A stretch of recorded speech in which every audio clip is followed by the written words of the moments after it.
Right, so I'm here with Sergeant Pascoe, and unfortunately, it's not what you think. I've not been arrested. I'm actually here because we're going to talk about how the police are making adaptations to electric. So, do tell us. You've got a Tesla Model 3 here, and you've got a Polestar 2. What has it been like for you making the transition? So in total in Surrey we've got 98 electric vehicles, and that ranges from a van, electric vans for our estates company or estates team to do movements around our properties, all the way up to like a Polestar 2. We've also got an EX40 that's out on the road today being busy, and that transition is a long-term project.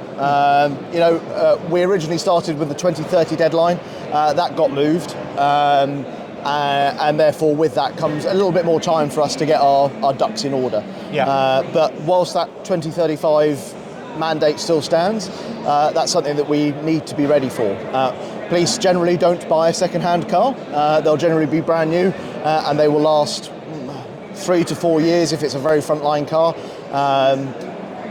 Or a little bit longer for the more inquiry-based cars.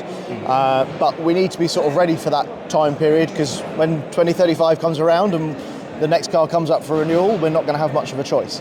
Yeah. So the Polestar 2, we've got a few of them within the force. They are there as our long-term benchmarks for us to get that data and to learn what does work and what doesn't work. How do we do shift handovers, charging infrastructure and all those things.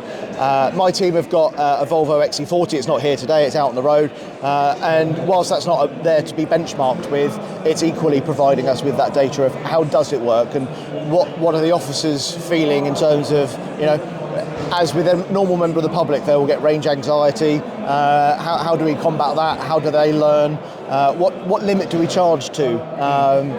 What's regen braking like? Because a lot of officers have never experienced regen braking. So it is a long-term project, but 2035 is not that far away. We've got 11 years. I will just be retiring as that happens, because that will be the end of my 30-year career. But it will be an interesting phasing as we go through at that point. But generally, so my team really enjoy the Volvo that we've got. It's got great performance, 0 to 60 in just over 4 seconds, which beats pretty much all of our combustion cars. And the platform's good. It's a comfortable car. It's quiet. It's a nice ride. From an unmarked perspective, it also blends in very well. And if we close the boot on the Polestar, you'll notice it really does blend in very well. So for us, that can be a real advantage. Because whilst they're not covert cars, our surveillance team operate under a completely different area. When we're unmarked, the whole point of us being unmarked is to monitor people's driving as they would do if we weren't there. And so the more we can blend in, and we've a few times a year we have a big unmarked lorry that patrols the motorway network. Yes, I've seen those on the TV shows. As part of Operation Tramline. And the reason for that is that elevated platform is incredible for us. It gives us a really good view into people's vehicles to see what they are up to and how distracted they are becoming.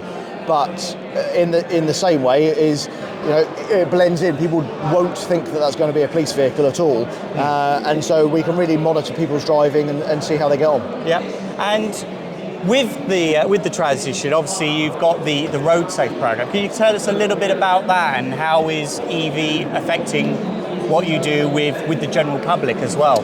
Yeah, so the Tesla here has come with Hampshire Police, but it is a loan vehicle from Tesla. So that's not on fleet with anyone at the moment. I haven't seen a Model Y out in the wild with police markings on it yet, but it probably won't be too long. But I mean, the Polestar's been running for a couple of years now, and it's got the marks and scars of hard use. But within our partnership, so the Road Safe partnership, that's the council, Highways England, the police service working together to try and make our roads safer. There's some horrendous statistics. 5 people die on UK roads every single day, and in Surrey we have on average around 20 to 30 fatalities a year, and then there are thousands of people that are getting seriously injured. We're here at Fully Charged to try and just spread that road safe message, to try and bring those numbers down, because we appreciate that when we stop people to give some advice, they're always going to be a little bit guarded, because we're interrupting their day, they've done something wrong, so they feel like they're getting told off. rather than here, they can approach us in a slightly more friendly environment. Yeah. They can do a reaction test to see how bad your driving becomes when you get distracted. They can see in the police cars, and then it's a bit of a show off for us to show that we have made some steps towards moving to a greener, better environment, and moving into electrification and using the good points of an electric vehicle within policing. Yeah, and if people are still scared that you're going to go and put them in a room, where can they find out more information about what you do? So we've got our website, the Surrey Road Safe website, or Think, so the government organisation Think is really good for materials like that.